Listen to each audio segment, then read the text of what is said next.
আমরা ঘুমের মধ্যে নানা ধরনের স্বপ্ন দেখে থাকি, আর সেই স্বপ্নের অর্থও হয় ভিন্ন ভিন্ন। আজকে আমরা আলোচনা করব, স্বপ্নে যদি কেউ পানকৌড়ি দেখতে পায় তাহলে সেই স্বপ্নের কী অর্থ হবে। আগেই বলে রাখি, স্বপ্নের অর্থ বয়স ও নারী পুরুষ ভেদে ভিন্ন ভিন্ন হতে পারে।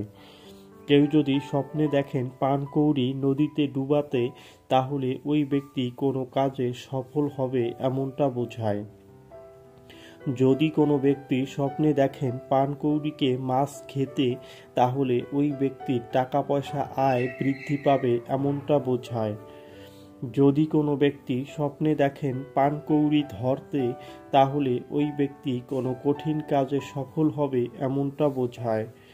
যদি কোনো ব্যক্তি স্বপ্নে দেখেন পানকৌড়ির ডিম, তাহলে ওই ব্যক্তির ভাগ্য পরিবর্তন হবে খুব শীঘ্রই এমনটা বোঝায়।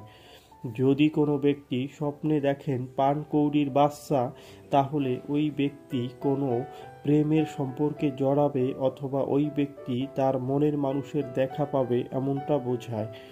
যদি কোনো ব্যক্তি স্বপ্নে দেখেন পানকৌড়ির বাচ্চা মারতে, তাহলে ওই ব্যক্তি কোনো ঝামেলায় পড়বে এমনটা বোঝায়। যদি কোনো ব্যক্তি স্বপ্নে দেখেন পানকৌড়ির মাংস রান্না করে খেতে, তাহলে ওই ব্যক্তি কোনো রোগে আক্রান্ত হলে সেই রোগ থেকে খুব শীঘ্রই মুক্তি পাবে এমনটা বোঝায়। যদি কোনো ব্যক্তি স্বপ্নে দেখেন পানকৌড়ি আকাশ দিয়ে উড়ে যেতে, তাহলে ওই ব্যক্তির অর্থনৈতিক কষ্ট থাকলে সেই অর্থনৈতিক কষ্ট দূর হবে এমনটা বোঝায়। যদি কোনো ব্যক্তি স্বপ্নে দেখেন মরা পানকৌড়ি, তাহলে ওই ব্যক্তির সামনে কোনো খারাপ কিছু ঘটতে পারে এমনটা বোঝায়। যারা যারা আমাদের ভিডিওটি দেখেছেন তাদেরকে অসংখ্য ধন্যবাদ।